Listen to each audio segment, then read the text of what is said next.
Tapi intinya ada seorang engineer dari MIT, kalau di buku ini diceritainnya gitu ya, yang berusaha mensaintifikasi ekonomi, di mana ilmu ekonomi dianggap bisa dibuat modelingnya.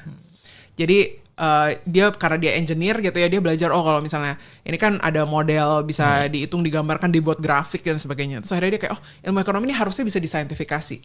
Lama-lama pecahlah gitu. Lalu seolah-olah asumsinya ekonomi itu bisa di ruang vakum. Seolah-olah manusia itu rasional, seolah-olah ekonomi itu gak ada dampak ke lingkungan dan sosialnya gitu kan. Tiba-tiba dia pecah jadi fakultas sendiri gitu. Dan menurut ya argumennya Kate Raworth ini, itulah awal mula kehancuran dunia. Enggak, tapi artinya itulah awal mula isolasi ekonomi seolah-olah menjustifikasi semuanya gitu. Ayo kita uang dan pertumbuhan dan sebagainya gitu. Nah, proposalnya kembalikan ilmu ekonomi ini agar grounded di dalam logika donat ini. Jadi kenapa donat, kan lingkarannya 2 gitu kan. Dia bilang lingkaran luarnya itu adalah batasan planet.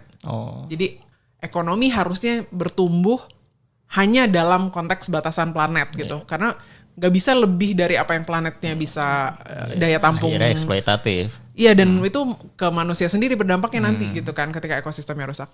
Dan yang kedua, ekonomi artinya ekonomi harusnya tumbuh dengan cara-cara yang distributif terhadap orangnya. Jadi lingkaran donat yang dalam yang bawah ini pondasi sosial, dia bilang. Jadi ekonominya tumbuh tapi banyak orang lapar.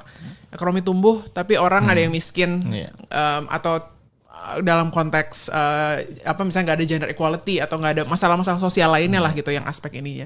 Jadi urutannya jangan salah, jangan kayak pokoknya economic growth above everything, tapi lihat dulu nih pondasi sosialnya. Oke, di Indonesia ini masih ada orang yang belum sejahtera nggak gitu. Kalau belum ada, dan fokusin ekonominya tumbuh buat orang yang sejahtera dulu gitu kan. Baru terus pertanyaan nomor 2-nya, oke, ekonominya tumbuh tapi orang-orang di sekitarnya bisa hidup nggak dari lingkungan yang airnya bersih, yang bisa nafas dan sebagainya gitu. Karena sebenarnya emang aneh banget gitu, kita peduli sama pertumbuhan ekonomi tapi mengignore yang lingkaran dalam dan lingkaran luar ini yang sebenarnya lebih penting buat manusia gitu kan. Secara kalau kita bilang sejahtera gitu, sejahtera tuh apa sih? Ya bisa nafas, ada air bersih, dan tadi semua orang sejahtera, bahagia gitu kan.